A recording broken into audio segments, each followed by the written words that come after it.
After weeks away, a father returns home hoping to surprise his daughters with a warm reunion.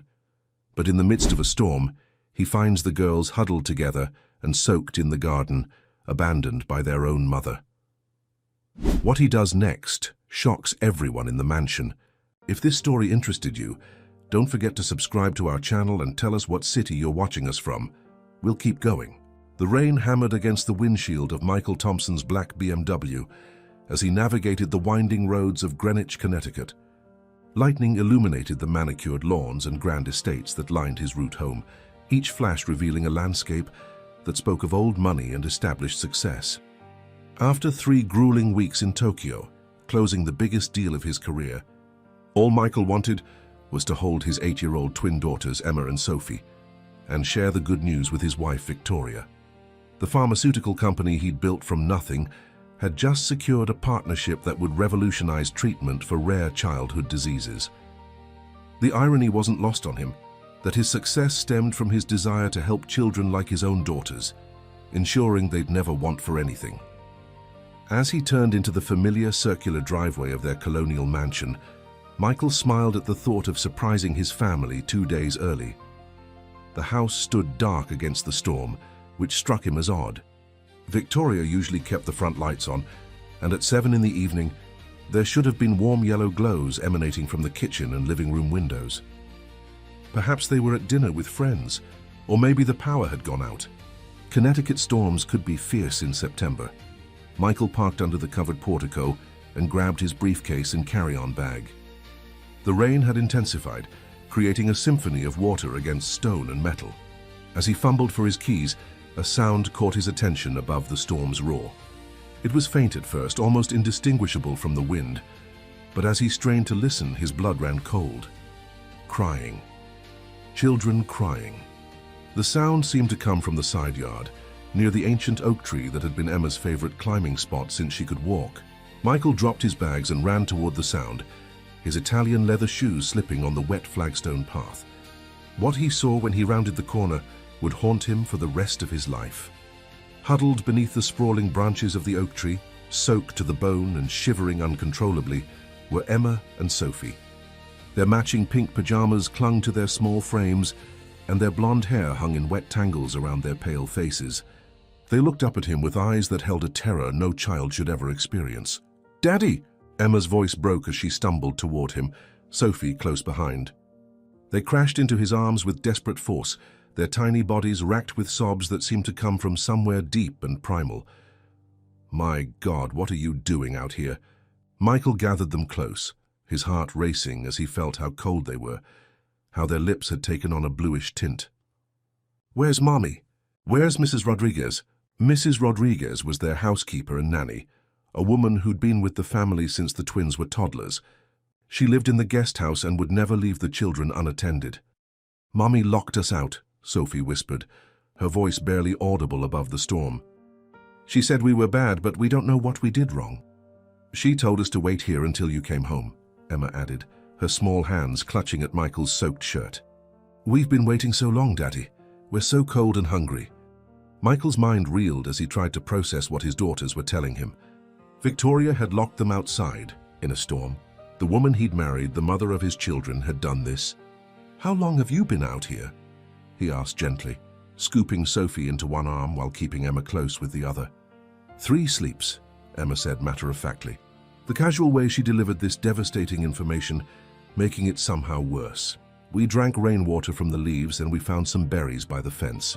3 days. His 8-year-old daughters had survived outside for 3 days, in various weather conditions, drinking rainwater and eating whatever they could forage." Michael felt a rage building inside him, unlike anything he'd ever experienced. But he forced himself to remain calm for their sake. "Let's get you inside and warm," he said, carrying Sophie while Emma clung to his free hand. "We'll get you into hot baths and make some soup, okay?" As they approached the front door, Michael noticed it was unlocked. That was another red flag. Victoria was obsessive about home security, always ensuring every door and window was properly secured. The house felt different the moment they stepped inside. It was too quiet, too still, as if the very life had been drained from it. The foyer chandelier cast eerie shadows on the marble floor, and Michael could see that something was fundamentally wrong. Picture frames sat askew on the side table, and Victoria's favorite crystal vase lay in pieces near the staircase, as if it had been knocked over in haste. "Mommy broke things," Sophie said quietly, noticing his gaze. She was very angry. She threw stuff around and said bad words. Michael set Sophie down but kept both girls close as they climbed the stairs toward their bedrooms. The twins' room was exactly as he'd left it 3 weeks ago, pristine and untouched, with their matching canopy beds made up in pink and white linens, their stuffed animals arranged perfectly on the window seat.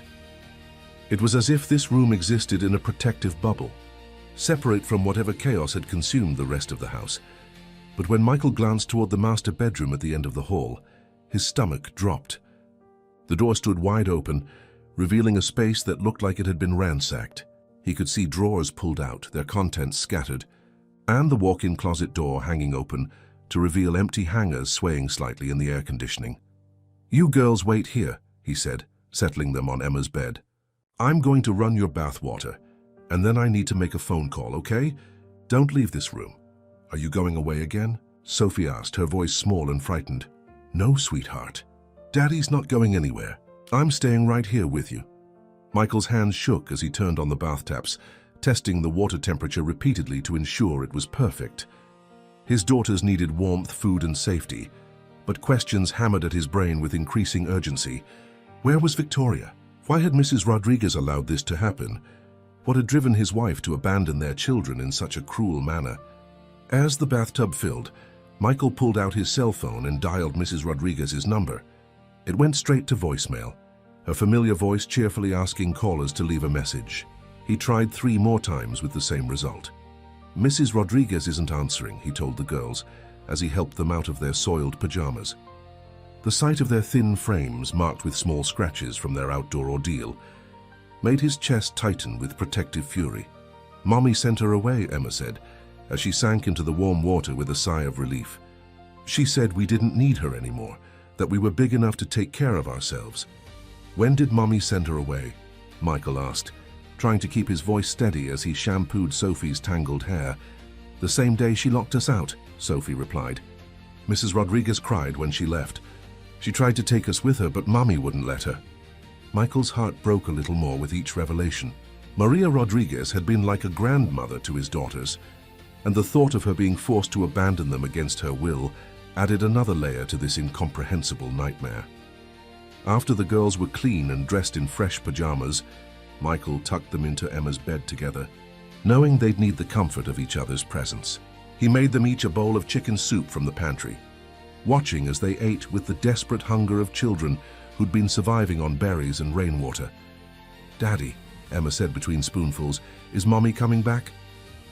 It was the question Michael had been dreading, partly because he didn't know the answer, and partly because he wasn't sure he wanted Victoria to come back after what she'd done. "I don't know, sweetheart," he said honestly, "but I want you both to know that no matter what happens, Daddy will always be here to take care of you. You're the most important things in my world, and I will never, ever let anything like this happen again." As the girls finished their soup and began to show signs of exhaustion, Michael's phone buzzed with a text message. The number was unfamiliar, but when he opened it, his blood turned to ice. It was a video file, and the preview image showed Victoria sitting in what appeared to be the cabin of a yacht, her perfectly styled blonde hair catching the sunlight streaming through a porthole. With trembling fingers, Michael opened the video, turning the volume down so the girls couldn't hear.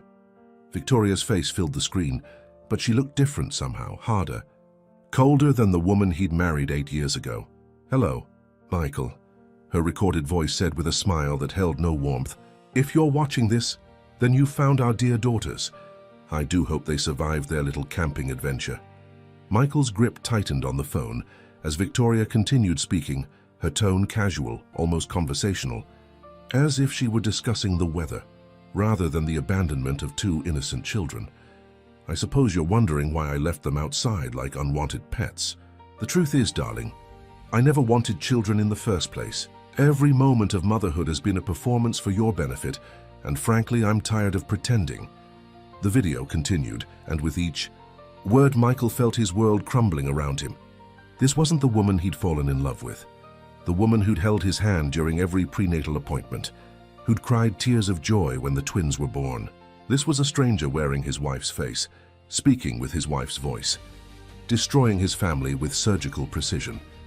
As Victoria's confession played out on the small screen, Michael glanced at his daughters, now fast asleep in each other's arms, their faces finally peaceful after 3 days of terror.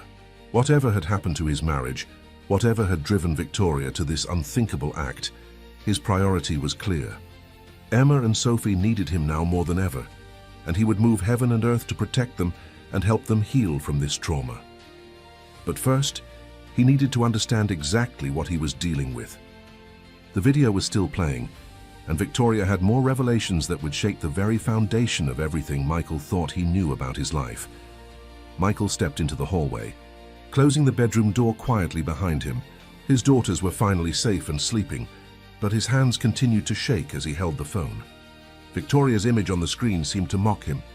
Her perfectly applied makeup and designer clothes, a stark contrast to the cruelty of her words. He pressed play again, steeling himself for whatever else she had to say. The yacht cabin behind her was luxurious, with polished wood paneling and brass fixtures that spoke of serious money. This wasn't some weekend rental. This was a vessel worth millions. "I know you're probably wondering about the accommodations," Victoria continued in the video, gesturing casually around the opulent space. "Your dear friend David has been so generous with his hospitality. In fact, he's been generous in many ways over the years." Michael's blood pressure spiked at the mention of David Richardson, his business partner and closest friend since college. They'd built Thompson Richardson Pharmaceuticals together, from a shared dorm room idea into a multi-billion-dollar empire. David was supposed to be managing operations while Michael was in Tokyo, and he was also the girl's godfather. "Oh, that look on your face," Victoria laughed, as if she could see through the camera. "Yes, darling. David and I have been enjoying each other's company for quite some time now. Every business trip you took, every late night at the office, every weekend conference, and we put that time to such good use." The phone nearly slipped from Michael's grip. 3 years. Victoria was claiming they'd been having an affair for 3 years. Every family barbecue, every holiday gathering, every time David had been in their home playing the role of devoted friend and godfather, it had all been an elaborate lie. The girls never suspected a thing. Victoria continued with disturbing cheerfulness. "Children are so trusting, aren't they? They absolutely adored their Uncle David. It made things quite convenient when I needed someone to keep them occupied while David and I had our private moments." Michael had to pause the video and lean against the wall, his chest tight with rage and betrayal.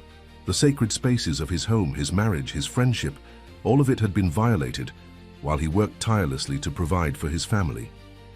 Every achievement, every milestone in building their company had been tainted by this deception. He forced himself to continue watching. Victoria reached for something off camera and held up a stack of documents and what appeared to be a tablet computer.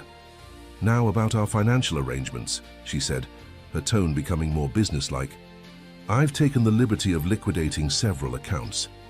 The girls' college funds, your precious family trust, and quite a substantial portion of our joint holdings. Consider it compensation for 8 years of playing house." Michael's mind raced as he tried to calculate the numbers. The twins' educational trusts alone held over $2 million, money that had been carefully invested since their birth. The family trust, established by his grandfather, contained another $4 million in blue-chip stocks and real estate holdings. If Victoria had somehow gained access to those funds— "I know what you're thinking," Victoria said, as if reading his thoughts. "How could I possibly access money that was so carefully protected?" "Well, darling, that's where your dear friend David proved especially useful. Having a business partner with signing authority certainly simplified matters." The revelation hit Michael like a physical blow. David had co-signing privileges on several company accounts, including the Family Trust Management Fund. It was a safeguard they'd put in place years ago, ensuring that if something happened to one of them, the other could protect their family's interests. Michael had never imagined that protection would be turned against him. The children's passports were particularly easy to obtain, Victoria continued, holding up 2 small blue booklets. "Amazing how many doors open when you have the right documentation And a convincing story about a surprise family vacation? Michael's heart stopped. If Victoria had the girls' passports, it meant she'd been planning this for months, possibly longer. The level of premeditation involved in this betrayal was staggering. This wasn't a spur-of-the-moment decision, or even an affair that had gotten out of hand. This was a calculated demolition of his family. "By the time you're watching this," Victoria said, checking what appeared to be an expensive watch on her wrist, "David and I will be well beyond the reach of any inconvenient legal complications. International waters have such wonderful advantages for people in our situation." The video showed Victoria standing up and moving toward what looked like a porthole. Through the circular window, Michael could see nothing but endless blue ocean, confirming his worst fears. They were indeed in international waters, probably on a yacht large enough to cross oceans comfortably. "I suppose you're wondering about the children," Victoria said, turning back to the camera with an expression of mild annoyance. "Honestly, Michael, they were becoming such a burden. All that neediness, all those demands for attention and affection, it was exhausting. I did try to be a good mother for your sake, but frankly, maternal instincts were never part of my skill set." Michael had to pause the video again, this time to check on the girls. He opened their bedroom door a crack and saw them still sleeping peacefully, Sophie's arm draped protectively over Emma. The innocent trust in their sleeping faces made Victoria's words even more monstrous. "I left them outside because I needed them out of the way, while I made final preparations," Victoria continued when Michael resumed the video. "I told them it was punishment for some imaginary transgression, and they believed me completely. Children are so wonderfully gullible." The casual cruelty in her voice made Michael's stomach turn. She was describing the psychological torture of two 8-year-old children, as if she were discussing a minor inconvenience. "I had planned to leave them with Mrs. Rodriguez, but the woman became quite hysterical when she realized what was happening. She actually threatened to call the police if I went through with my plans. Can you imagine? A housekeeper trying to blackmail me?" Michael's respect for Maria Rodriguez, already enormous, grew even deeper. The woman had tried to protect his daughters, even knowing it would cost her job and possibly her immigration status. "So I dismissed her immediately, of course," Victoria said with a wave of her hand. "I told her that if she interfered or contacted anyone, I'd have her deported within 24 hours. The poor thing was terrified. Apparently, she has family members whose legal status is somewhat questionable." The video showed Victoria sitting back down, her expression becoming more serious. "Now, Michael, I want you to listen very carefully to what I'm about to tell you. David and I have put considerable thought into our future plans, and those plans do not include any inconvenient entanglements from our past lives." Michael's grip tightened on the phone as Victoria leaned closer to the camera, her blue eyes cold and calculating. "I've left certain documents with our lawyer, well, my lawyer now, that paint a very unflattering picture of your fitness as a father.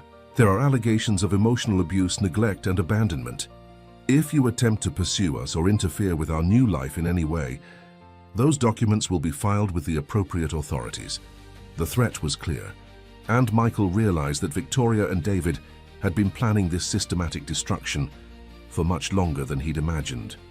They'd constructed an elaborate web of lies and false evidence, positioning themselves to escape while leaving him to deal with the wreckage.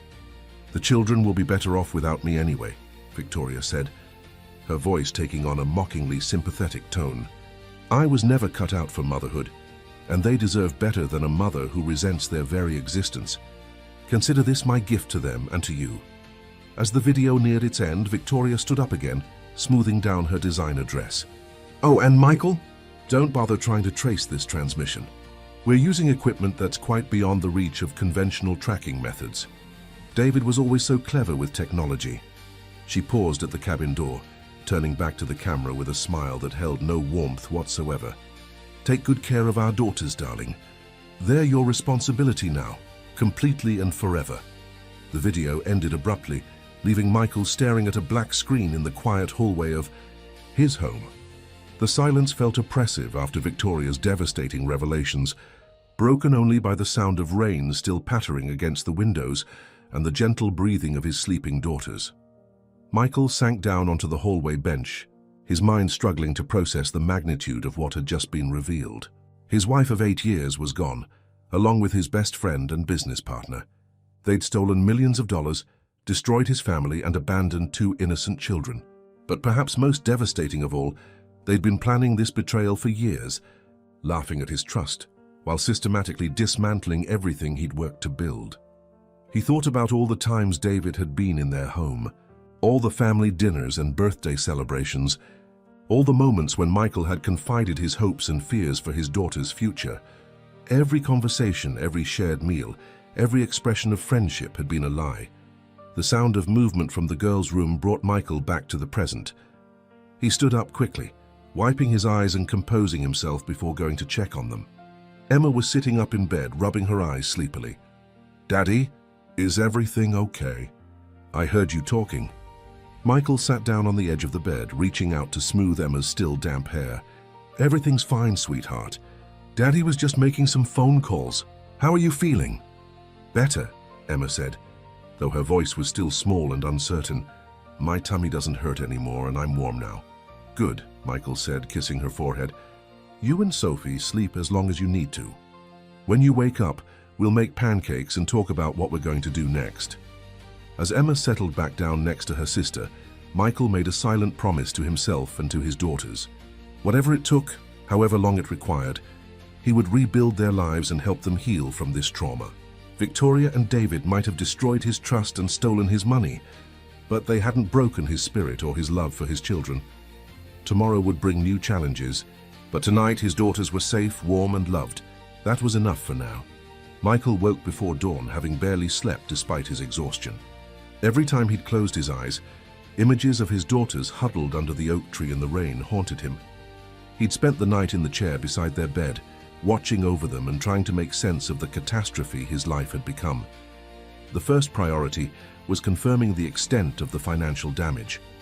Michael carefully extracted himself from the bedroom and went downstairs to his study, a mahogany-paneled room that had always been his sanctuary. Now it felt like a war room where he would plan his family's survival. He powered up his computer and began accessing their various accounts. What he discovered made his stomach clench with each new revelation. Victoria hadn't been exaggerating in her video. She and David had been methodical in their theft. The joint checking account showed a balance of $347, down from its usual $50,000 cushion. The girls' college funds were completely empty, and the family trust showed a series of substantial withdrawals over the past 6 months. Michael printed out every statement and transaction record he could access, creating a paper trail of the systematic looting of his family's financial security. As he worked, his phone rang constantly. Calls from the Tokyo office wanting to discuss contract details, messages from colleagues congratulating him on the successful deal, voicemails from David's assistant asking about schedule coordination. Each ring felt like mockery. While he'd been in Japan securing what he thought was his family's future, that very family was being destroyed by the 2 people he trusted most in the world. At 7 o'clock, Michael heard movement from upstairs. He quickly gathered the financial documents and locked them in his desk drawer before going to check on the girls. He found them awake, but still curled together in Emma's bed, speaking in whispers. "Good morning, my beautiful girls," he said softly, sitting on the edge of the bed. "How did you sleep?" "Better than the tree," Sophie said matter-of-factly, which broke Michael's heart all over again. That his 8-year-old daughter was comparing her sleep to nights spent outdoors in the rain was a reality he was still struggling to accept. "Are you hungry? We could make those pancakes I promised." Emma nodded eagerly, but Sophie remained quiet, her thumb finding its way to her mouth, a habit she'd broken years ago. Michael recognized it as a regression, a sign of the psychological trauma she was processing. In the kitchen, Michael attempted to create some normalcy by making breakfast from scratch. The girls sat at the island counter, watching his every move with an intensity that spoke to their fear of being left alone again. Every time he turned to reach for something from the refrigerator or pantry, their eyes followed him, and he could see the panic that flashed across their faces if he was out of sight for more than a few seconds. "Daddy," Emma said as he flipped pancakes, "why did Mommy leave us outside? We tried to be good, but we couldn't remember what we did wrong." Michael set down the spatula and turned to face his daughters. knowing that this conversation would set the tone for how they process this trauma for years to come. "Listen to me very carefully," he said, moving closer so he could look directly into their eyes. "You didn't do anything wrong. Nothing at all. Sometimes adults make very bad choices, and those choices have nothing to do with the children around them. Mommy left because of problems inside her, not because of anything you did or didn't do." "But she said we were bad," Sophie whispered, her voice barely audible. "She was wrong," Michael said firmly. "You are good girls. You are wonderful, smart, brave, and beautiful girls, and nothing Mommy said or did changes that truth." As they ate breakfast, Michael's phone rang with an unfamiliar number. He almost ignored it, but something made him answer. "Mr. Thompson? This is Dr. Patricia Chen from Greenwich Hospital. We have a Maria Rodriguez here, who was brought in early this morning. She's been asking for you." Michael's heart leaped. Mrs. Rodriguez was alive and safe. "Is she okay?" "What happened?" "She's physically fine, just exhausted and dehydrated. She was found by police early this morning in her car in the hospital parking lot. She'd been sitting there all night, apparently afraid to go home or contact anyone. She keeps asking about Emma and Sophie." "We'll be right there," Michael said, grabbing his keys. "Girls, we're going to see Mrs. Rodriguez." The drive to the hospital was the first time the twins had been in a car since their ordeal, and Michael could see their anxiety spiking. They pressed close together in the back seat, Sophie reaching for Emma's hand as they pulled out of the driveway. "Are we going away?" Emma asked, her voice tight with fear. "No, sweetheart. We're just going to see Mrs. Rodriguez, and then we're coming straight home. I promise you, we're always coming home together." At the hospital, Michael had to carry Sophie, who had become overwhelmed by the institutional smell and bright fluorescent lights. Emma walked close beside him, her hand gripping his jacket. When they found Mrs. Rodriguez's room, the older woman broke down in tears at the sight of them. "Miss Niñas, my girls," she sobbed, reaching out to embrace them. "I tried to stop her, Mr. Michael. I tried to take them with me, but she said she would call immigration, and I have my sister's children to think about."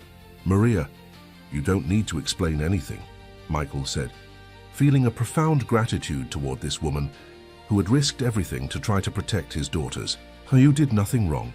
Mrs. Rodriguez spent the next hour telling Michael everything she'd witnessed in the days leading up to Victoria's departure.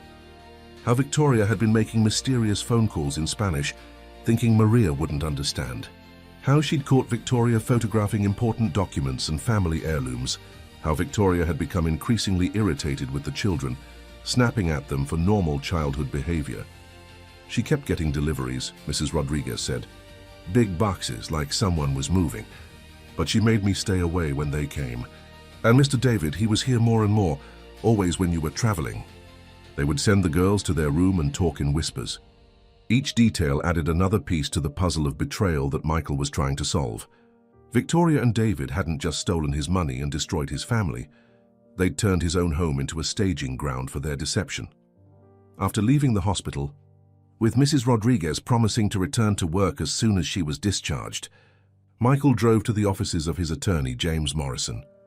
The girls came with him, still unwilling to be separated from their father for even a few minutes. Morrison, a distinguished man in his 60s, who had handled Michael's legal affairs for years, listened to the story with growing alarm. He took notes as Michael described the video, the missing money, and Victoria's legal threats. "And Michael, this is far more serious than a simple marital dispute," Morrison said, glancing at the twins who were coloring quietly in the corner of his office. "What you're describing sounds like a coordinated financial conspiracy. David's involvement as your business partner makes this particularly complex. What are my options?" Michael asked, keeping his voice low. "We need to act quickly on several fronts," Morrison said, pulling out a legal pad. "First, we'll freeze any remaining joint accounts and file for emergency custody of the children. Second, we need to examine every business transaction David has been involved with over the past year. If he's been stealing from the company, we may be able to recover some assets." Morrison paused, his expression growing more serious. "But I have to warn you, Michael. If Victoria has indeed filed false allegations of abuse or neglect, we're going to be fighting an uphill battle. The family court system tends to be very cautious about children's welfare, and false accusations can be incredibly damaging." That afternoon, Michael received a call that confirmed his worst fears. Victoria's attorney, a high-powered family law specialist from Manhattan, had indeed filed papers with the Connecticut Superior Court. The allegations were devastating: emotional abuse, child endangerment, abandonment, and claims that Michael's work schedule had left the children essentially orphaned. "They're seeking emergency custody," Morrison explained over the phone. "They're claiming that Victoria had to flee for her safety and the children's safety, and that she's prepared to return to Connecticut to fight for custody once proper protective measures are in place." Michael stared out the window of his study at the oak tree where his daughters had suffered for 3 days, abandoned by the very woman who was now claiming to be their protector. The irony was staggering, but the legal threat was very real. James, they recorded video evidence of her abandoning the children. They were outside for 3 days in September weather, surviving on rainwater and berries. "We'll fight this, Michael, but you need to understand that family court cases can drag on for months or even years. In the meantime, we need to focus on documenting everything: the children's medical condition, their psychological state, Mrs. Rodriguez's testimony, financial records, everything." That evening, as Michael tucked his daughters into bed, they still refused to sleep separately. He made another silent promise. Victoria and David might have the advantage of preparation and resources, but they had underestimated one crucial factor: a father's love for his children was a force more powerful than any legal maneuvering or stolen money. "Daddy," Emma said as he turned off the light, "are you going to leave us too?" "Never," Michael said, kissing both their foreheads.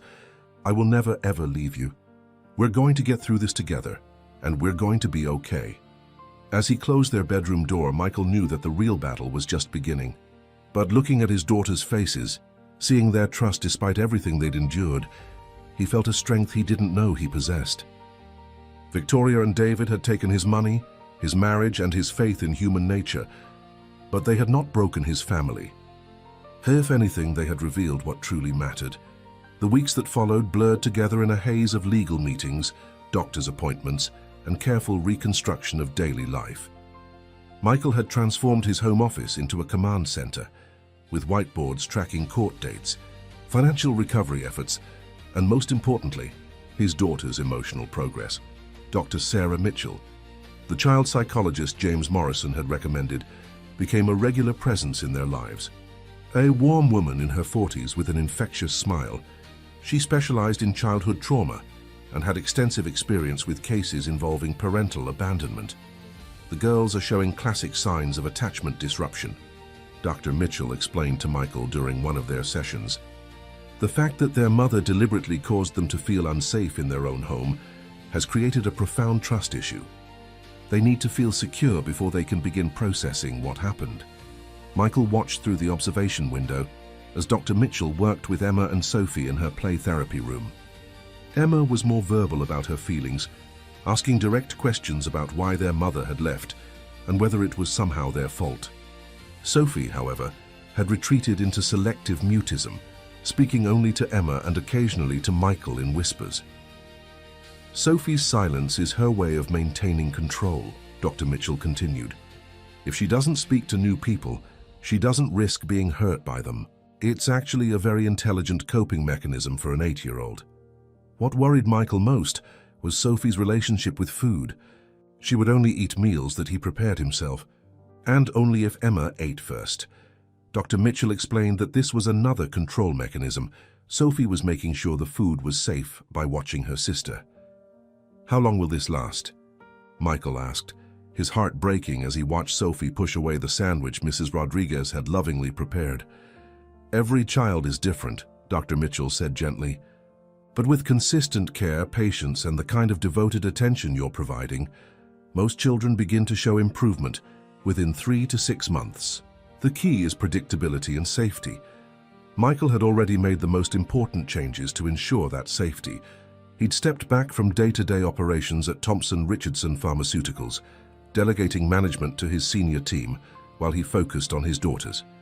The irony wasn't lost on him that the company he'd built to secure his family's future was now secondary to actually saving his family. Mrs. Rodriguez had returned to work with renewed dedication, moving into the main house so she could provide round-the-clock support. Her presence was crucial. She represented continuity and safety for the girls, a link to their life before the trauma. "Mr. Michael," she said one morning as they prepared breakfast together, "I think Miss Sophie is getting a little better. Yesterday she asked me to teach her how to make empanadas like her abuela." It was a small sign, but Michael seized on it hopefully. Sophie's grandmother had passed away 2 years earlier, and empanadas had been their special tradition together. If Sophie was ready to engage with those memories, it might signal emotional progress. The legal situation, however, continued to deteriorate. Victoria's lawyers had filed a flurry of motions, each one more outrageous than the last. They were now claiming that Michael had been psychologically abusive to Victoria throughout their marriage, forcing her to maintain a facade of happy family life while he controlled every aspect of her existence. They're trying to create a narrative where Victoria is the victim, James Morrison explained during one of their strategy sessions. According to their filing, she was trapped in an emotionally abusive marriage and had to flee for her psychological safety. "What about the video evidence?" Michael asked. "She literally confessed to abandoning the children and stealing the money. They're claiming the video was made under duress, that she was being coerced by an unnamed third party. They're saying she had to make those statements to protect herself, and that her real plan was to return for the children once she'd established a safe environment." Michael slammed his hand on the conference table, frustration boiling over. "That's complete fabrication. She was on a yacht with David, bragging about the affair and the theft." "I know, Michael, but family court operates differently than criminal court.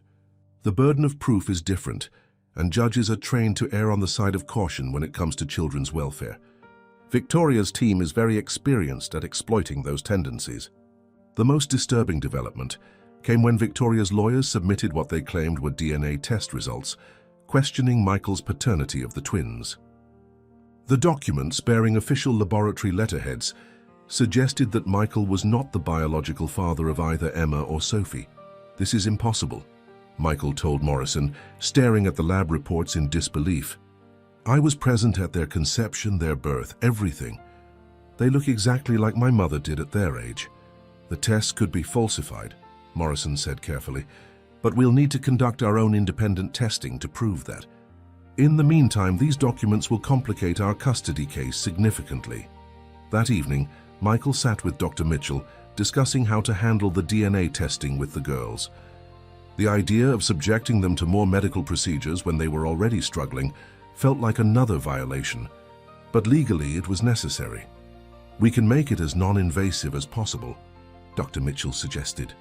"A simple cheek swab done here in my office where they feel safe. We'll frame it as just another part of the legal process. Nothing more dramatic than that." What Michael didn't tell Dr. Mitchell was that the paternity challenge had shaken him more than he cared to admit. Not because he doubted his relationship to his daughters, their resemblance to his family was unmistakable, but because it revealed the depths of Victoria's manipulation. If she was willing to fabricate DNA evidence, what other lies had she constructed around their marriage? 2 days later, Michael received a call that changed everything. James Morrison's voice was tight with controlled excitement when he reached Michael at home. "Michael, I need you to come to my office immediately. Bring Mrs. Rodriguez if she's available. We've had a breakthrough." "What kind of breakthrough?" "I can't discuss it over the phone, but it involves David Richardson and some very interesting information about Victoria's background." "How quickly can you get here?" Michael arranged for Dr. Mitchell to stay with the girls for an emergency session, while he and Mrs. Rodriguez rushed to Morrison's office. What they found there was a man Michael had never seen before, tall, lean, with the weathered face of someone who'd spent years in law enforcement. "Michael, this is Detective Robert Hayes, retired NYPD. He's been working as a private investigator on a case that intersects with yours in some very unexpected ways." Detective Hayes opened a thick file, folder, and spread photographs across the conference table. Michael's blood ran cold when he recognized Victoria's face in several of the images. But she looked different. Darker hair, different clothing, sometimes with different men. "Your wife," Hayes said, his voice carrying the flat authority of years in law enforcement, "is not who she claimed to be. Her real name is Vivian Crawford, and she's been running marriage scams across 3 states for the past 15 years. Mrs. Rodriguez gasped audibly, her hand flying to her mouth. "I knew something was wrong," she whispered in Spanish. Her accent, the way she spoke sometimes, it wasn't right. Hayes continued laying out photographs and documents. She targets wealthy men, typically entrepreneurs or professionals with substantial assets, but demanding careers that keep them traveling. She studies them for months before making contact, learning their routines, their weaknesses, their financial situations. "How many others?" Michael asked, his voice barely steady. "That we know of? 7 confirmed cases over the past decade. 3 of those men lost everything and had to declare bankruptcy. 1 suffered a complete nervous breakdown and required hospitalization. Another..." Hayes paused, glancing at Morrison before continuing. "Another took his own life 6 months after she disappeared with his children and life savings." The room fell silent as the implications sank in. Michael wasn't just dealing with a cheating wife and a dishonest business partner. He was dealing with a professional, criminal who had destroyed multiple families and had apparently driven at least one man to the ultimate despair. "The children," Michael said suddenly. "Are Emma and Sophie even her biological children?" Hayes shuffled through more documents. "That's what we're still investigating. We've found birth certificates for at least 3 different children associated with Vivian Crawford's various identities, but the DNA evidence suggests some of those children were likely obtained through illegal adoption schemes or surrogacy arrangements that she later abandoned." Mrs. Rodriguez was crying now, great silent tears streaming down her face. "Those poor babies," she whispered. "No wonder they were so hungry for love, so desperate to please. They probably felt something was wrong but couldn't understand what." "Detective Hayes," Morrison said, "tell Michael about David Richardson." Hayes pulled out another set of documents. "Your business partner appears to be Vivian's most recent recruit. We believe she seduced him specifically to gain access to your company's financial systems. Phone records show they've been in contact for over a year, predating any romantic relationship by months." "David's been planning this for a year?" Michael asked, feeling his world shift again. "Based on our investigation, yes. We found evidence that Vivian researched your company extensively before ever meeting your business partner. She knew about your travel schedule, your family trust, even your daughter's education funds. This wasn't a crime of opportunity. This was a targeted operation." As Michael absorbed this information, he felt a strange mixture of devastation and relief. The woman he'd married, the mother he'd thought abandoned his children, had never really existed. Emma and Sophie had been victims of an elaborate criminal conspiracy, not unwanted children cast aside by their biological mother. "What's our next step?" Michael asked. "We take this evidence to the district attorney," Morrison said. "Vivian Crawford is looking at federal charges for fraud, identity theft, and child endangerment. David Richardson will face similar charges, plus embezzlement and conspiracy.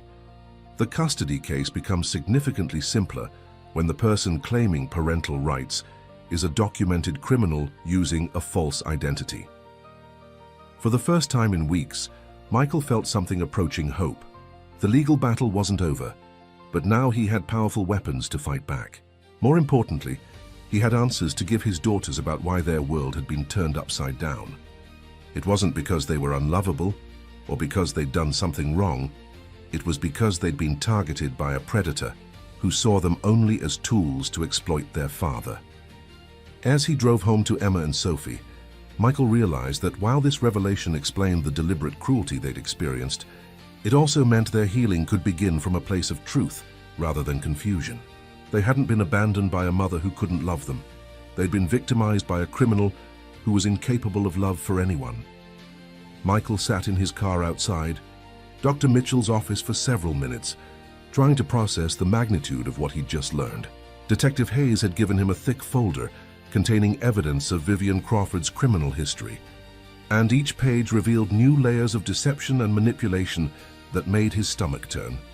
Inside the office, he could see Emma and Sophie through the window, working on an art project with Dr. Mitchell. They looked so innocent, so trusting, completely unaware that their entire early childhood had been orchestrated by a woman who viewed them as nothing more than tools in an elaborate criminal scheme. When Michael finally went inside, Dr. Mitchell immediately noticed his expression. "Are you all right? You look like you've seen a ghost." "Something like that," Michael said, watching his daughters carefully glue construction paper to poster board. "Can we talk privately for a moment?" Dr. Mitchell led him to her consultation room, closing the door behind them. Michael spread some of the photographs from Detective Hayes' file across her desk, watching her face change as she recognized the woman they'd all known as Victoria. "This is why the girls' attachment issues were so severe," Dr. Mitchell said after Michael explained the investigation's findings. "Children have an intuitive sense when something is fundamentally wrong with their primary caregiver. They've been living with chronic emotional confusion, loving someone who was incapable of genuine love in return." "How do I tell them?" Michael asked. "How do I explain that the woman they called Mommy was essentially a stranger using them to commit fraud?" Dr. Mitchell considered this carefully. At their age, the details of criminal activity would be overwhelming and frightening. What they need to understand is that the person who hurt them was sick in a way that had nothing to do with them. We focus on the fact that they're safe now, that their real family is the people who truly love them. "Their real family," Michael repeated. "Mrs. Rodriguez has been more of a mother to them than Victoria ever was." "Exactly. And that's what we build on, the relationships that are genuine, consistent, and loving." When they returned to the girls, Emma immediately ran to Michael, wrapping her arms around his waist. "Daddy, look what we made!" She held up a poster covered with drawings of their house, stick figures representing their family, and a large rainbow arcing over everything. "It's beautiful." "Sweetheart," Michael said, genuinely moved by the artwork, "tell me about it." "That's you and me and Sophie." Emma pointed to 3 stick figures holding hands. "And that's Mrs. Rodriguez making empanadas. And that's Dr. Mitchell helping us feel better. And the rainbow is because after storms come rainbows." Sophie nodded silently, but pointed to another figure she'd drawn slightly apart from the others. "Bad lady," she whispered, the first word she'd spoken to anyone other than Emma or Michael in weeks. Dr. Mitchell and Michael exchanged glances. Even in her limited verbal expression, Sophie was processing the concept that the woman who'd hurt them was separate from their real family. That evening, Michael called an emergency meeting with his senior management team. The revelation about David's criminal involvement meant that every business decision, every financial transaction, and every strategic plan from the past year was potentially compromised. "We need to conduct a complete forensic audit," Michael told his CFO, Patricia Wong, and his head of security, Marcus Johnson. "Every account David had access to, every contract he negotiated, every vendor relationship he managed. We have to assume that everything was potentially part of this conspiracy." The audit results, delivered 48 hours later, were staggering.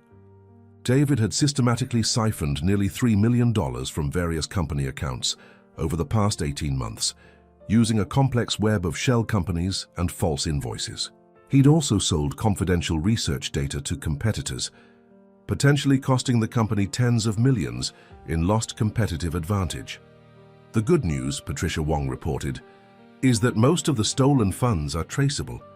The FBI's Financial Crimes Unit has frozen several offshore accounts linked to the shell companies. We should be able to recover the majority of what was taken." "And the bad news?" Michael asked. "The research data theft will require extensive legal action against our competitors who purchased the information. That process could take years and might not recover any damages." Despite the business complications, Michael's primary focus remained on his daughter's recovery.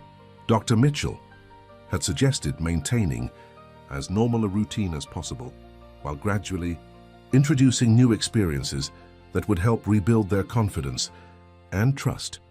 Mrs. Rodriguez had become instrumental in this process.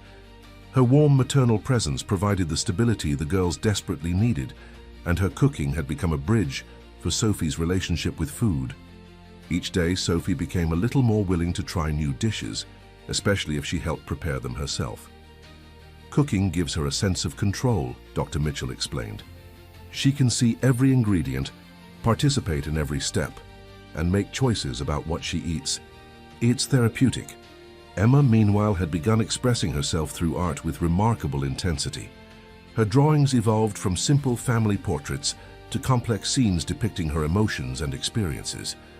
Dr. Mitchell encouraged this outlet, recognizing it as Emma's way of processing trauma and regaining narrative control over her life. 3 weeks after Detective Hayes' revelation, Michael received a call that would change their legal situation dramatically. James Morrison's voice was triumphant when he delivered the news. "Michael, the federal investigators have made arrests. Vivian Crawford and David Richardson were apprehended on a yacht off the coast of the Bahamas. They're being extradited to face charges in Connecticut and New York." Michael felt a surge of satisfaction, mixed with relief. "What does this mean for our custody case?" "It's over," Morrison said simply. "Vivian Crawford has no legal standing to claim parental rights under a false identity. The DNA tests we conducted confirmed what we already knew. You are unquestionably Emma and Sophie's biological father. Combined with the criminal charges and evidence of child endangerment, the family court has dismissed all claims against you." That evening, Michael sat down with his daughters for what Dr. Mitchell had helped him prepare as the truth conversation. He'd practiced this moment for days, knowing that how he handled it would affect their healing for years to come. "Girls, I need to tell you something very important about the lady who used to live with us," he began, sitting cross-legged on the floor of their playroom so he could be at their eye level. Emma and Sophie moved closer, sensing the gravity of the moment. Sophie hadn't spoken much, but she'd been more present lately, more engaged with the world around her. "The lady we called Mommy wasn't really your mommy," Michael said gently. "She was a person who was very sick in her heart and mind, and she pretended to be part of our family to try to take things that didn't belong to her." Emma's brow furrowed in concentration. "Like a bad guy in a movie?" "Yes, something like that. But the important thing is that she's gone now, and she can never hurt you again. The police caught her, and she has to stay away from all families forever." Sophie spoke for the second time in weeks, her voice barely audible. "We didn't make her leave." "Oh, sweetheart, no," Michael said, gathering both girls into a fierce hug. "You didn't make her do anything bad. She was already sick when she came to our family. Nothing you did or said or thought made any difference. She left because that's what sick people like her do. They hurt families and then they run away." "But we're safe now?" Emma asked. "You're completely safe," Michael said firmly. "Our real family is me and you two, and Mrs. Rodriguez and Dr. Mitchell and all the people who truly love you. And real families don't abandon each other. Real families take care of each other forever." Sophie surprised everyone by speaking again, her voice stronger this time. "Mrs. Rodriguez is like a real mommy." "Yes, she is," Michael agreed. "Mrs. Rodriguez loves you both very much, and she's chosen to be part of our family. That's what real love looks like.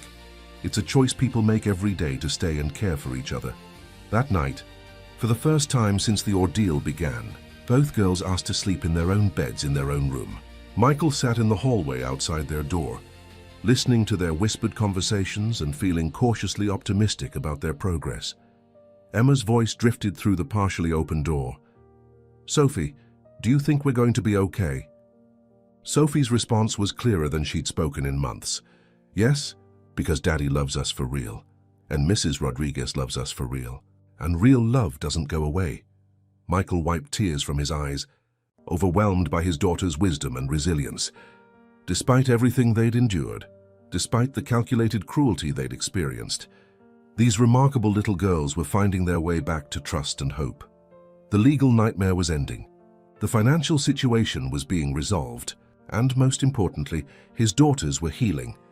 They had a long journey ahead of them, but they were taking it together as a real family, one built on truth, love, and the kind of commitment that couldn't be shaken by any storm. Outside their window, Michael could hear the sound of gentle rain beginning to fall, but this time it was just weather, not a symbol of abandonment and fear.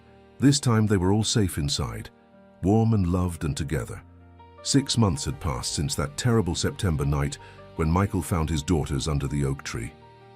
The house in Greenwich had undergone a remarkable transformation, evolving from a place of betrayal and trauma into a genuine home filled with laughter, creativity, and healing.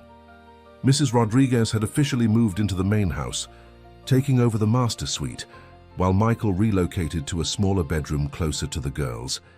The change symbolized more than just living arrangements. It represented the restructuring of their family around love and choice rather than obligation and deception. "Mr. Michael," Mrs. Rodriguez said one morning as they prepared breakfast together, "I think it's time we made this official. I want to adopt the girls if you'll let me." Michael paused in cracking eggs, looking at the woman who had become his daughter's anchor. "Maria, you don't need legal papers to be their mother.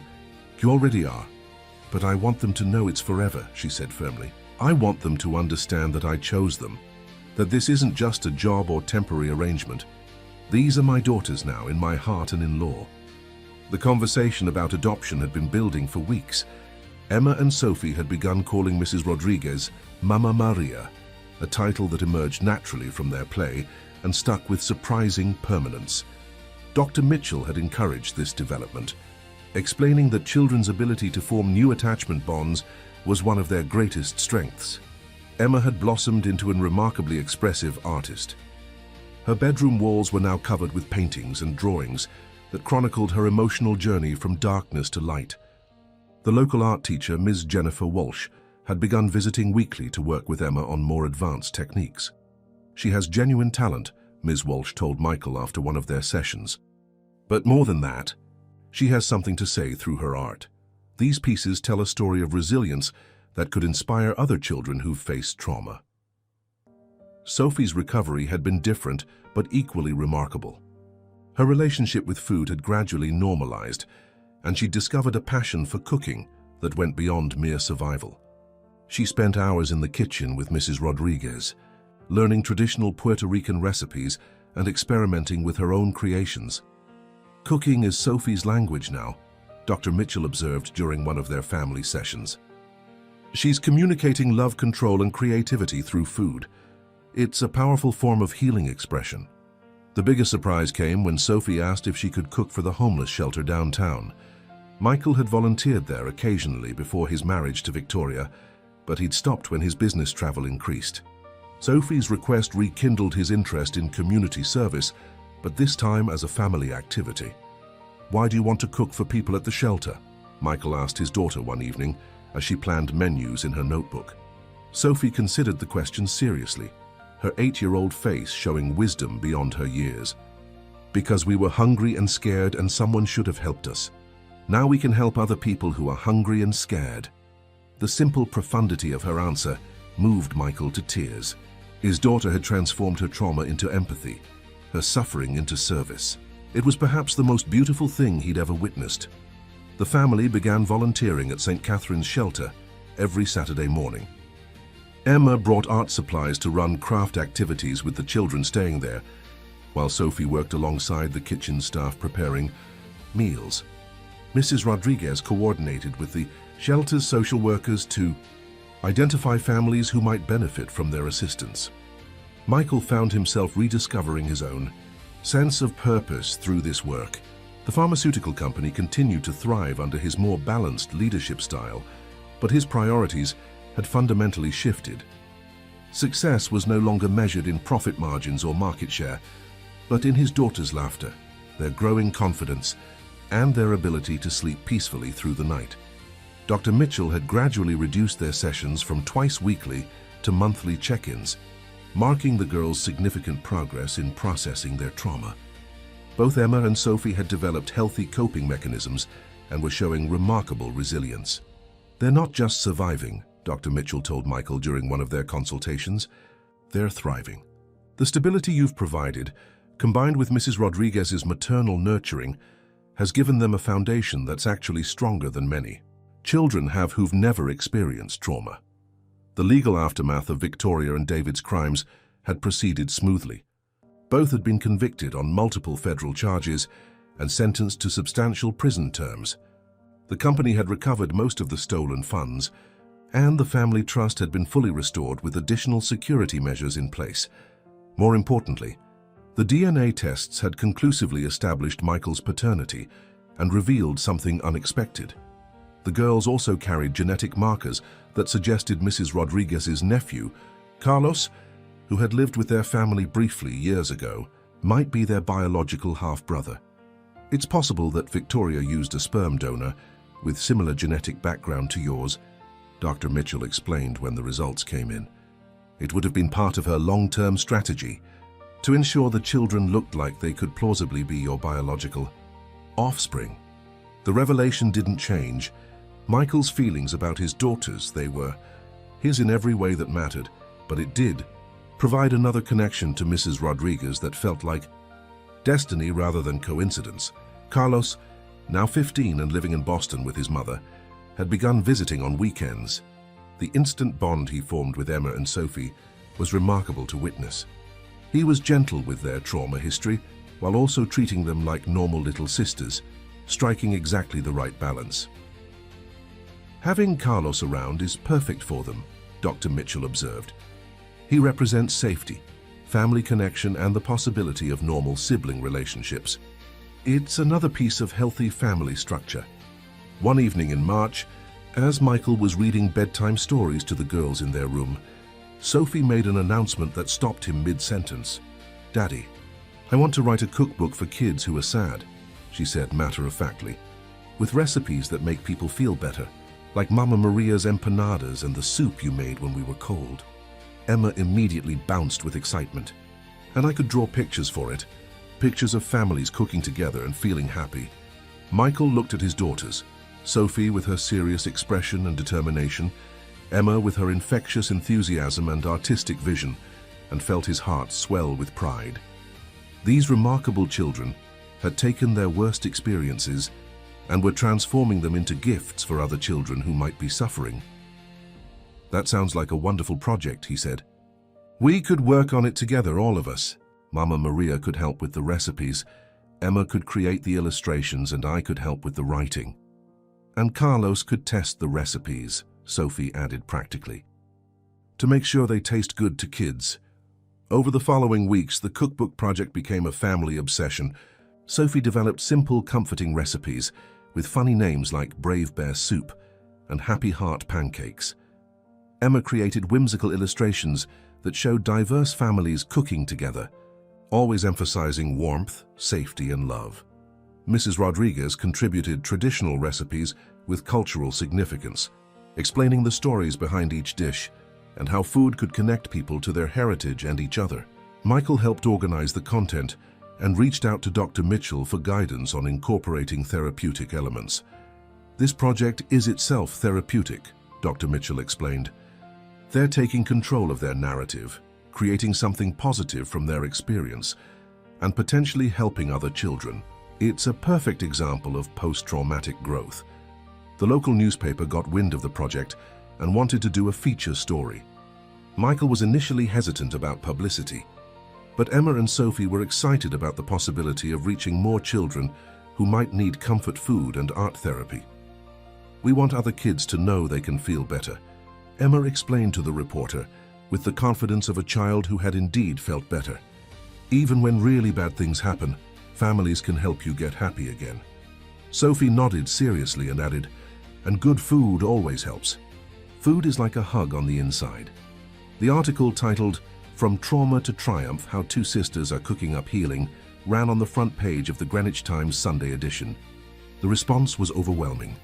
Emails from families across the country sharing their own stories, requests for the cookbook from social workers and therapists, and offers of support from publishers interested in bringing the project to a wider audience. One email particularly moved Michael. It was from a woman in California whose children had been abandoned by their father. She wrote, "Reading about Emma and Sophie gave my kids hope that they can be happy again. We've started cooking together every night now, and my youngest daughter, who hadn't spoken much since her father left, asked if we could make Brave Bear Soup together. Thank you for showing us that broken families can become even stronger families." As spring turned to summer, the Thompson-Rodriguez household had found its rhythm. Michael had restructured his work schedule to be home every evening for dinner, weekend activities, and bedtime stories. Mrs. Rodriguez had completed the legal adoption process, making her officially the girl's mother, alongside Michael's fatherhood. Emma's artwork had caught the attention of a gallery owner who specialized in therapeutic art programs for children. She'd been invited to participate in a group exhibition focusing on resilience and recovery, with proceeds benefiting children's trauma counseling programs. Sophie had begun teaching cooking classes for other children at the community center, always emphasizing the emotional comfort that came from preparing and sharing meals with people you love. The oak tree in their yard, once a symbol of abandonment and fear, had become the girls' favorite place to play. They'd asked Michael to hang a swing from its strongest branch, and on warm evenings, the whole family would gather under its shade to share stories and plan their next adventure. "Daddy," Emma said one evening as they watched the sunset from beneath the oak tree, "do you think other kids who are scared could come visit us sometime? So we can show them how to be happy again." Michael looked at his daughter, confident, creative, and filled with compassion, and realized that her traumatic experience had been transformed into a superpower, the ability to help other children heal. "I think that's a beautiful idea. Sweetheart," he said, pulling both girls close, "we have a lot of love to share." As if summoned by their conversation, Mrs. Rodriguez appeared with a tray of fresh-baked cookies and Carlos following behind with his guitar. The impromptu family gathering under the oak tree, with music and laughter, and the scent of baking filling the evening air, felt like a small miracle.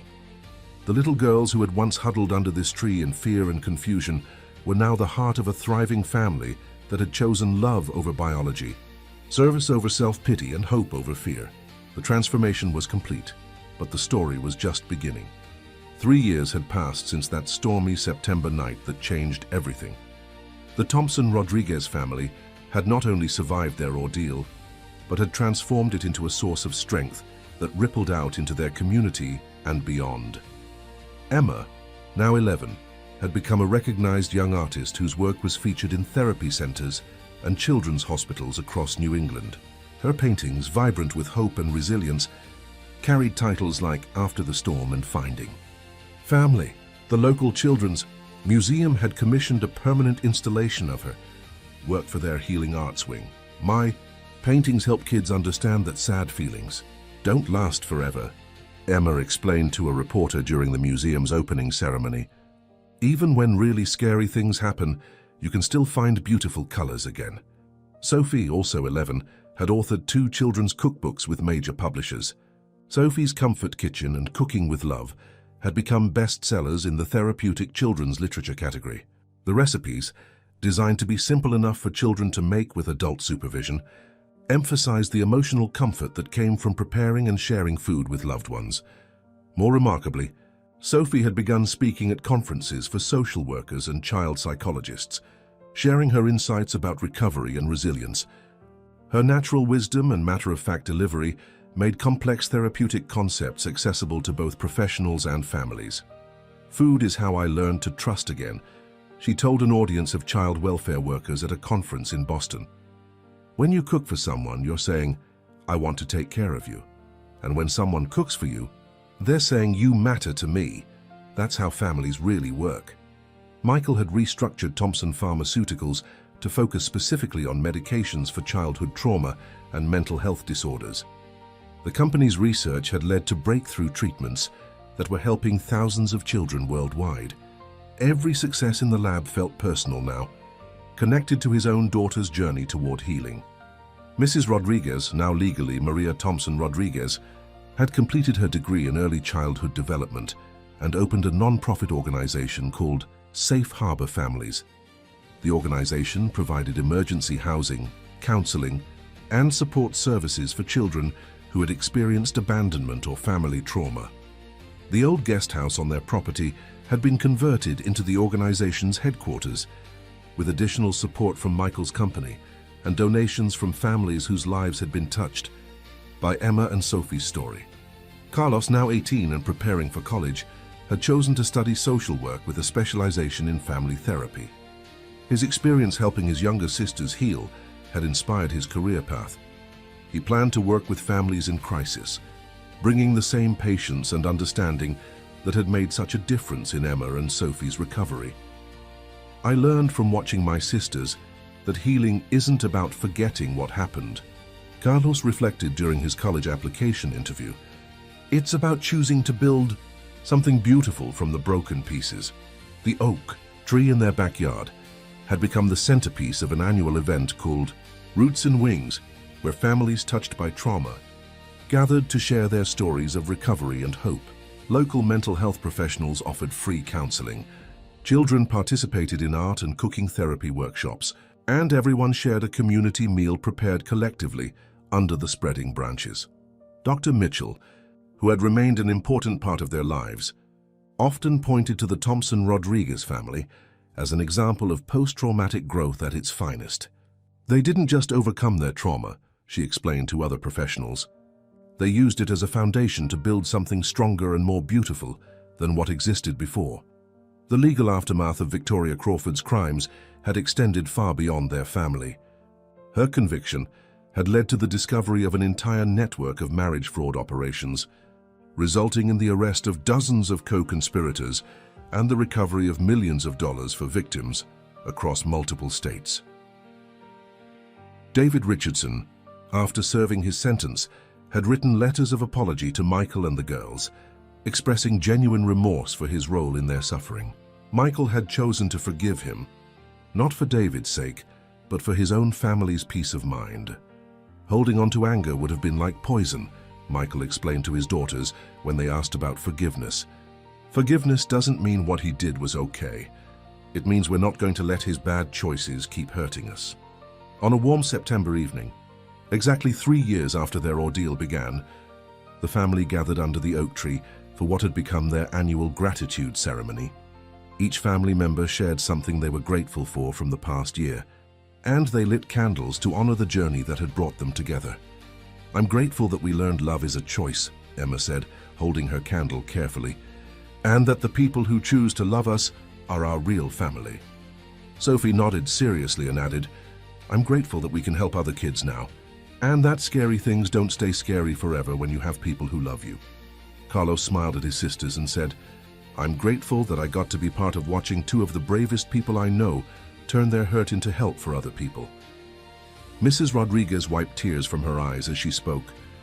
"I'm grateful that God brought me to this family, and that I got to see two broken little girls become two strong young women who make the world better just by being in it." Michael looked at his family, chosen, blended and bound together by love rather than biology, and felt overwhelmed by the journey they'd traveled together. "I'm grateful for second chances," he said finally, "for the opportunity to build a family based on truth and choice and love. And I'm grateful that the worst night of our lives led to the best years of our lives."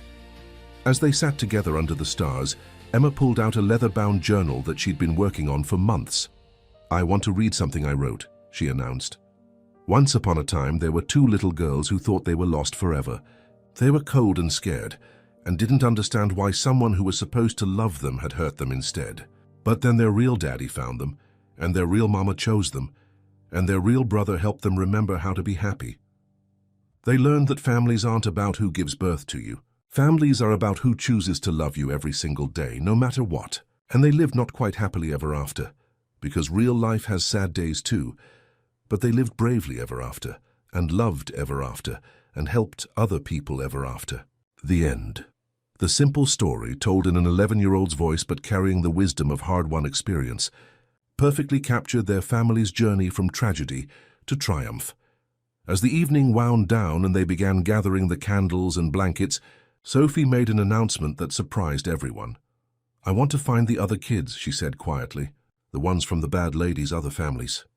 I want to cook for them and make sure they're okay." Detective Hayes had mentioned during the trial that Victoria Crawford had left other children behind in previous schemes, some of whom had been placed in foster care or with relatives when their fathers couldn't cope with the aftermath of her crimes. "That's a big project, sweetheart," Michael said gently. "Are you sure you're ready for something like that?" Sophie nodded with the same determination that had helped her survive 3 days under the oak tree. "We know how to help kids who are sad and scared. Maybe they need to know they can have real families too." Over the following months, the family worked with social services and law enforcement to identify and reach out to other children who had been victims of Victoria Crawford's crimes. Not all the families were ready for contact, but several welcomed the connection. A support group emerged, facilitated by Dr. Mitchell and funded by Michael's foundation, specifically for families impacted by marriage fraud schemes. Emma's art therapy techniques and Sophie's cooking therapy methods became central components of the healing program. The ripple effects of their recovery continued to expand. Emma's artwork was featured in a traveling exhibition about childhood resilience that toured children's hospitals nationwide. Sophie's cookbooks were translated into 6 languages and used in therapeutic programs around the world. Most importantly, the Thompson-Rodriguez family had created a model for how love, patience, and commitment could transform trauma into purpose. Their story became a beacon of hope for other families facing seemingly insurmountable challenges. As Emma and Sophie approached their 12th birthday, they had grown into confident, compassionate young women who understood that their difficult beginning had given them unique gifts to share with the world. They had learned that true strength comes not from avoiding pain, but from choosing to transform it into something beautiful. The oak tree that had once witnessed their lowest moment continued to grow stronger each year, its branches reaching higher toward the sky, while its roots grew deeper into the earth. Like the family that gathered beneath it, the tree had weathered its storms and emerged more magnificent than before. On quiet evenings, when the work of helping others was done and the house was peaceful, Michael would sometimes stand at his bedroom window and look out at that tree. He remembered the terrified father who had found his daughters there on that terrible night, and he marveled at how far they had all come.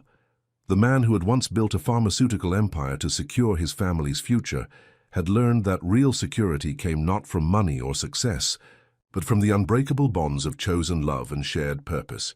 His daughters, who had once survived on rainwater and berries, now nourished hundreds of other children with their gifts of art and cooking and hope. Their story had become proof that even the cruelest betrayals could not destroy the human capacity for love, healing, and transformation. From the darkest storm had indeed come the most brilliant rainbow, and its light continued to shine for everyone whose life it touched. Fim de Historia. Dear listeners, we hope Emma and Sophie's story has moved your hearts as much as it has ours. These remarkable sisters show us that even in our darkest moments, love and resilience can create something beautiful. If their journey of healing and hope has touched you, we have prepared a special playlist with equally captivating stories of families who chose love over circumstance. You can find it by clicking to your left. If you enjoyed this story, please don't forget to subscribe to our channel and give this video a thumbs up. Every day we bring you unique stories that explore the complexity of human relationships and the power of the human spirit. Share with us in the comments what city you're listening from and tell us how this story made you feel. We read every comment, and your responses inspire us to keep sharing these tales of triumph over adversity. Don't miss our upcoming content, where we continue to celebrate the extraordinary strength found in ordinary families. We'll be waiting for you in the comments section. 5 years had passed since Emma and Sophie's story first captured national attention. Now 16 years old, the twins had grown into remarkable young women, whose influence extended far beyond their Greenwich home. Their childhood trauma had been transformed into a powerful force for social change, inspiring legislation and programs that protected vulnerable children across the country. Emma had evolved from a talented child artist into a recognized advocate for art therapy in schools. Her foundation, Colors of Courage, had established art therapy programs in over 200 schools nationwide, specifically targeting children who had experienced family trauma. Her teenage years had brought new challenges, including the typical struggles of adolescence complicated by her unique public profile. "Sometimes I wish I could just be a normal teenager," Emma confided to Dr. Mitchell during one of their monthly sessions. "Everyone expects me to be this symbol of recovery and strength all the time. But some days I just want to paint silly pictures and complain about homework like other kids." Dr. Mitchell nodded understandingly. "It's completely normal to feel that pressure, Emma. Your story has helped so many people, but you're still allowed to be 16 and imperfect, and sometimes frustrated with the world." Sophie had channeled her culinary talents into a different but equally impactful direction. Her non-profit organization, Nourishing Hearts, operated mobile kitchens that provided meals and cooking therapy to homeless families and children in crisis. At 16, she was already being courted by culinary schools and had published her 3rd cookbook. This one focused on teaching teenagers to cook as a form of stress relief and self-care. "Cooking saved my life," Sophie explained to a group of high school students during a demonstration at their school. When everything felt out of control, the kitchen was the one place where I could create something good, something that made people happy. Food is love in action. The success of their individual projects had strengthened rather than divided the twins. They complemented each other perfectly. Emma's artistic vision inspiring Sophie's practical applications, Sophie's grounded wisdom balancing Emma's creative intensity. Michael watched his daughters navigate their teenage years with a mixture of pride and protective concern. Their public roles as advocates and authors meant they received hundreds of letters and emails from other trauma survivors, some sharing their own stories of abuse and abandonment.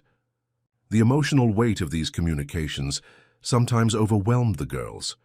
Despite their maturity and therapeutic support, they're carrying a lot for 16-year-olds, Michael discussed with Maria during one of their evening walks around the neighborhood. Sometimes I wonder if we've asked too much of them, if we should have kept their story more private. Maria, now officially Dr. Maria Thompson Rodriguez, after completing her doctorate in family therapy, considered his concern carefully. They chose this path, Michael. Yes, we supported and guided them, but every major decision about sharing their story came from them. They found their purpose in helping other children. Taking that away now would be more damaging than the pressure they feel. The family dynamics had evolved as the girls grew older. Carlos, now 23, and working as a family therapist in Boston, remained a constant presence in their lives. His weekend visits provided the girls with a sense of normal sibling relationships, complete with teasing, inside jokes, and the comfortable arguing that characterized healthy families. Dr. Mitchell had become something beyond a therapist. She was family friend, mentor, and the professional who helped them navigate the unique challenges of their public platform. Her research on post-traumatic growth in children had been significantly influenced by Emma and Sophie's journey, leading to new therapeutic approaches that were being implemented internationally. The Safe Harbor Families organization had grown exponentially under Maria's leadership. The nonprofit now operated in 12 states, providing comprehensive services to children who had experienced familial trauma. The program's success rate was remarkable. Over 85% of children who completed their 6-month residential program successfully reunited with families or transitioned to stable long-term placements. One of the organization's most innovative programs was the Mentor Sibling Initiative, where older trauma survivors like Emma and Sophie worked with younger children who were beginning their healing journeys. The connection between children who had experienced similar traumas proved incredibly powerful for recovery. When I tell other kids that I was abandoned too, they look at me differently, Emma explained during a staff meeting at Safe Harbor. They can see that I'm okay now, that I'm happy and successful and loved. It gives them hope that they can get there too. Sophie had developed specialized cooking therapy protocols specifically for children who had experienced food insecurity or abandonment. Her gentle approach to teaching cooking skills while addressing underlying trauma had been adopted by therapeutic programs worldwide. The work was rewarding but emotionally demanding. Both girls saw therapists individually, in addition to their family sessions with Dr. Mitchell, to process the secondary trauma that came from constantly hearing other children's stories of abuse and neglect. As the girls' junior year of high school began, they faced new pressures and opportunities. Emma had been accepted into a prestigious summer art program at Yale, while Sophie had received an invitation to study under a renowned chef in Paris. For the first time since their ordeal, they were considering spending significant time apart. "I'm scared," Sophie admitted to Emma one evening as they sat in their shared study space working on college applications. "We've never been apart for more than a few days. What if something happens and you're not there?" Emma reached across the desk and took her sister's hand. "Sophie, we've spent 6 years proving that we're strong enough to handle anything. Being apart for a summer doesn't erase that strength. And besides, we'll still be connected every day." The conversation sparked a deeper discussion about their futures.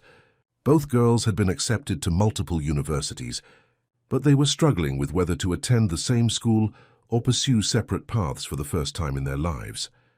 Michael and Maria had worked hard to avoid pressuring the girls toward any particular decision. They understood that healthy separation was a normal part of adolescent development. But they also recognized that Emma and Sophie's bond had been forged through shared trauma and might require different considerations. "What do you two want?" Michael asked during a family dinner where college choices dominated the conversation. "Not what you think we want. Not what would be best for your foundations or organizations. What do you want for yourselves?" The question hung in the air for several moments before Emma spoke. "I want to study at Columbia," she said quietly. "Their art therapy program is exactly what I need to take my work to the next level. But I'm afraid to say that because it means leaving Sophie." Sophie nodded slowly. "And I want to go to Johnson & Wales in Rhode Island for their culinary arts program. But I feel guilty wanting something different from what Emma wants." The conversation that followed was emotional but healing. Dr. Mitchell had prepared them for this moment, explaining that healthy families support individual growth, even when it involves temporary separation. The girls talked through their fears, their hopes, and their commitment to maintaining their close relationship regardless of geographic distance. "Maybe being apart for college will make us even stronger," Sophie said finally. "We'll have our own experiences to share with each other, our own stories that aren't about trauma or recovery." As winter approached, the family faced an unexpected challenge that tested all the growth and healing they had achieved. James Morrison called with news that Victoria Crawford was eligible for parole after serving 8 years of her 15-year sentence. "She's apparently been a model prisoner," Morrison explained during an emergency family meeting. "She's completed addiction counseling, anger management, and vocational training. The parole board will consider her case in 3 months." The news hit the family like a physical blow. Victoria had been an abstract concept for so long, a criminal who had hurt them in the past, but had no ongoing presence in their lives. The possibility of her release brought back memories and fears they thought they had completely processed. Emma's immediate reaction was anger. "She doesn't get to be rehabilitated and just walk free after what she did to us. She left us outside in a storm for 3 days. She stole everything from Dad. She destroyed our family." Sophie's response was more complex. "I don't want her to contact us," she said carefully. "But I also don't want to spend energy being angry about whether she's in prison or not. She's not our mother. She never was. Her being free doesn't change who our real family is." Michael struggled with his own reactions. The protective father in him wanted Victoria to remain locked away forever. But the man who had built his life around forgiveness and healing recognized that her potential release didn't actually threaten their family's security. "We'll petition the court for a permanent restraining order," he decided. "Whatever happens with her parole, she won't be allowed to contact any of us or come within 500 miles of our home. Beyond that, we continue living our lives exactly as we have been." The family spent several sessions with Dr. Mitchell processing their feelings about Victoria's potential release. The conversations brought up old fears and traumas, but also revealed how much they had genuinely healed. 6 years ago, news like this would have devastated you all, Dr. Mitchell observed. Now you're processing it as an unfortunate development that requires practical responses, not an existential threat to your family's stability. That's remarkable growth. As the girls prepared for their final semester of high school, they decided to use Victoria's parole hearing as an opportunity to demonstrate their healing and strength. They wrote victim impact statements for the parole board, not asking for any particular outcome, but simply sharing how their lives had been affected and how they had chosen to move forward. Emma's statement was artistic and emotional. "The woman you know as Victoria Crawford took away my sense of safety, but she couldn't take away my ability to create beauty. She stole my mother, but she couldn't prevent me from finding real love with the family who chose to keep me." Sophie's statement was practical and powerful. "Victoria Crawford taught me that people can choose to hurt children, but she also taught me that other people can choose to heal children. I chose healing, and I've spent my teenage years helping other kids make the same choice." The statements were not pleas for vengeance, but testimonies to the power of resilience and the strength of chosen families. They demonstrated that Victoria's crimes had failed in their ultimate purpose. She had not destroyed the Thompson-Rodriguez family. Instead, she had inadvertently created something stronger and more beautiful than what existed before. As spring arrived and college acceptance letters poured in, the family felt a sense of anticipation rather than anxiety about the future.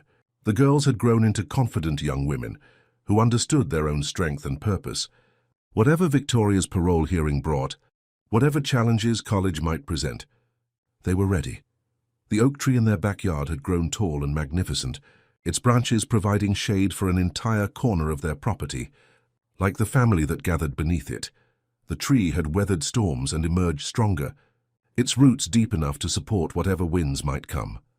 10 years had passed since Victoria Crawford's parole hearing, which had ultimately been denied after the family's powerful victim impact statements and evidence of her lack of genuine remorse. Emma and Sophie Thompson Rodriguez were now 26 years old, accomplished women who had transformed their childhood trauma into a legacy that touched millions of lives worldwide. Emma stood before the United Nations General Assembly in New York, addressing world leaders about the global need for art therapy programs in schools.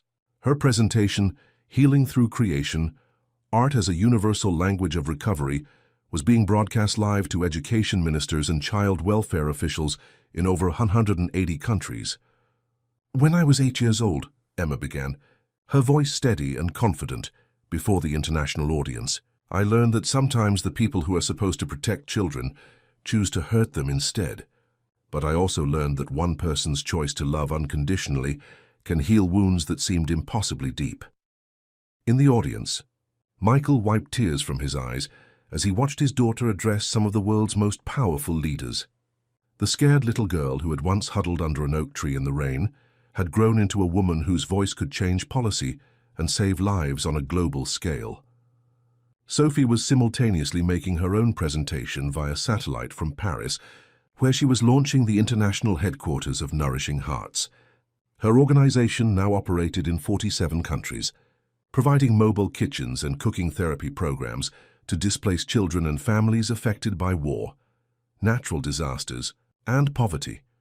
"Food is the most fundamental form of care," Sophie explained to the assembled group of international aid workers and government officials.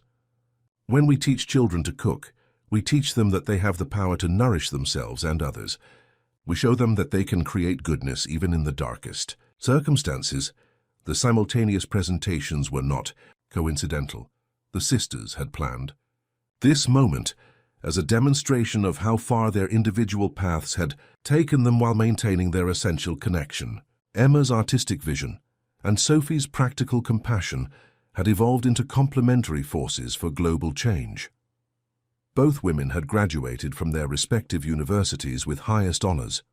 Emma had earned her doctorate in art therapy from Columbia and had become the youngest person ever appointed to lead the International Association of Therapeutic Arts.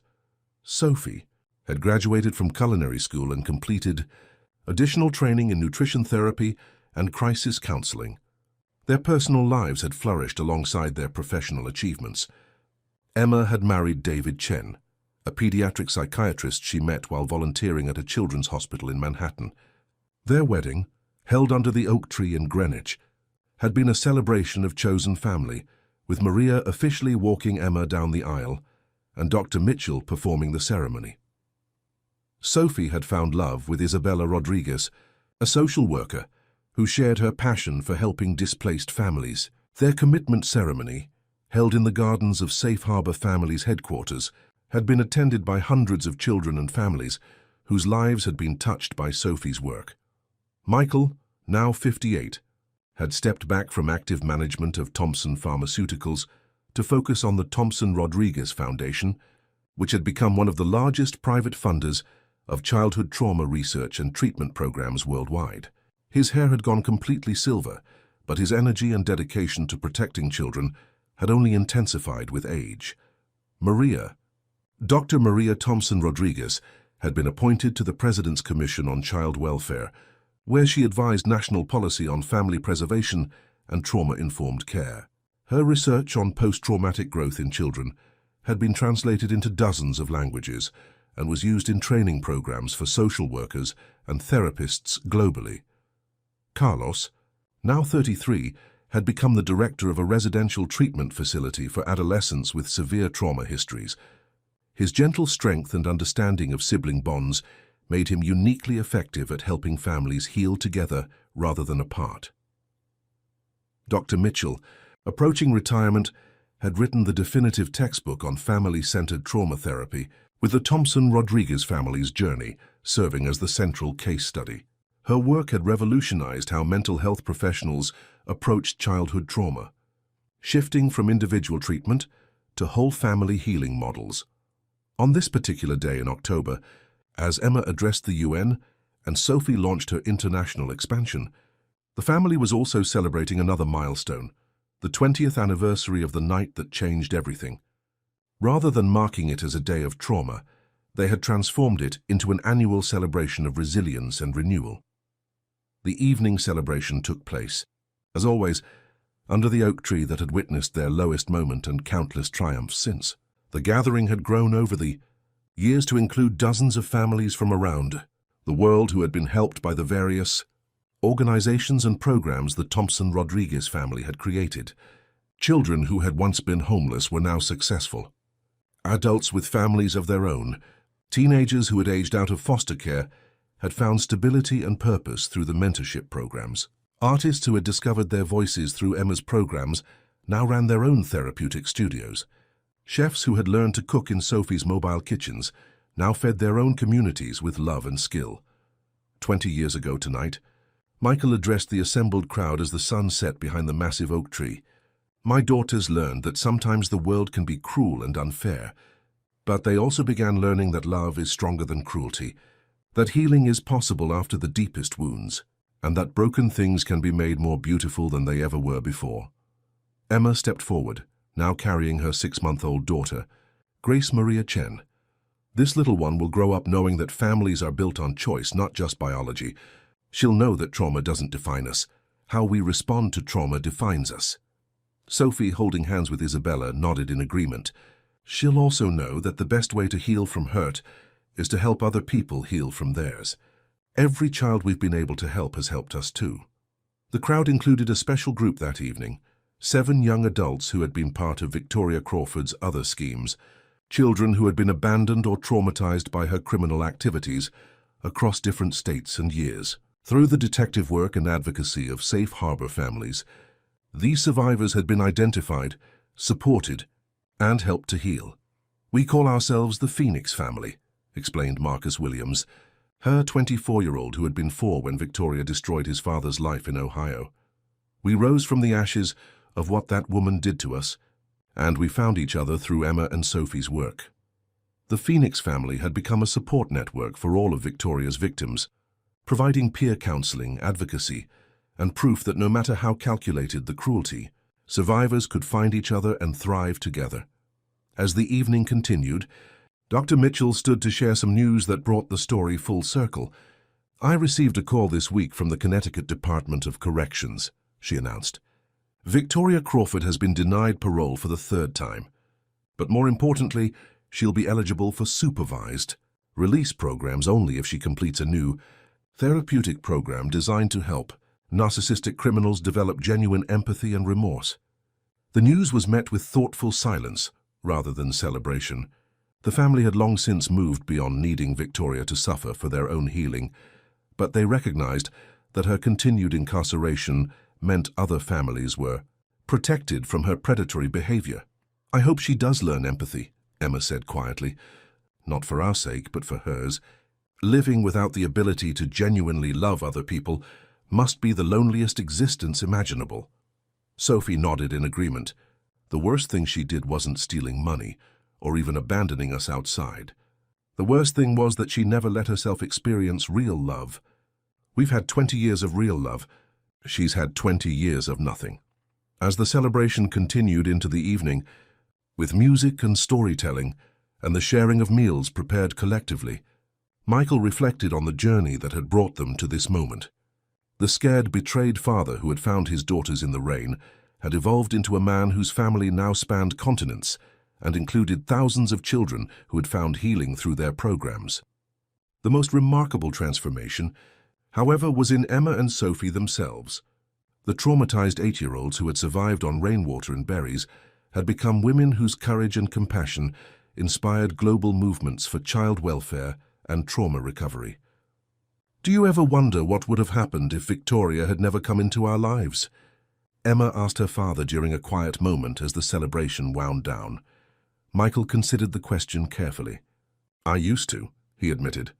I used to imagine what our family would have looked like if I'd married someone who was genuinely loving, if you'd grown up without trauma, if our lives had been conventionally happy. And now? Sophie asked, joining the conversation. Now I realize that conventional happiness might have made us comfortable, but it wouldn't have made us powerful. Your trauma became your superpower, the ability to help other children heal. My betrayal became my purpose, protecting families from predators like Victoria. Our worst experience became our greatest gift to the world. As the last guest departed, and the family cleaned up under the stars, they maintained their tradition of sharing gratitudes from the past year. The practice had evolved as the girls grew up, becoming more sophisticated and reflective while maintaining its essential warmth. I'm grateful for roots that go deep enough to support any storm, Emma said, looking up at the oak tree that had grown magnificent and strong over the decades. I'm grateful for wings that can carry our love to children all over the world, Sophie added, thinking of the international expansion of her programs. I'm grateful for second chances and chosen families, and the knowledge that love really is stronger than fear, Maria contributed. I'm grateful for the privilege of watching broken children become healers themselves, Carlos said via video call from Boston, where he was unable to travel due to a crisis at his facility. I'm grateful for proof that the human spirit cannot be broken by cruelty, only strengthened by love, Dr. Mitchell added. Michael looked around at his family, biological, adopted, chosen and extended, and felt overwhelmed by the abundance that had grown from their deepest loss. I'm grateful for the lesson that sometimes what feels like an ending is actually a beginning. 20 years ago, I thought Victoria had destroyed our family. Instead, she had set us free to build something more beautiful than I ever could have imagined. As they prepared to go inside, Sophie made an announcement that surprised everyone. Isabella and I have been approved to adopt siblings, 3 children whose parents were killed in a car accident. They're arriving next month. The news was met with excitement and offers of support from the entire family. Emma immediately began planning art therapy sessions for the new additions, while Michael and Maria discussed expanding the Safe Harbor program to include their specific needs. Their names are Lily, Marcus and baby James, Sophie continued. They're 6, 4 and 18 months old. They've been in foster care for 8 months, and they need a family that understands trauma and healing. The circle was completing itself once again. Children who had experienced loss and trauma would be welcomed into a family that had transformed their own trauma into tools for healing. The oak tree would witness new little ones learning to trust, to love, and eventually to help other children in their turn. As the family finally headed inside, Michael paused for one last look at the tree where everything had changed 20 years ago. The massive trunk and sprawling branches created a canopy of protection and beauty, a living symbol of growth from adversity. In the distance, he could see the lights of Safe Harbor Family's headquarters, where night shift counselors were providing support to families in crisis.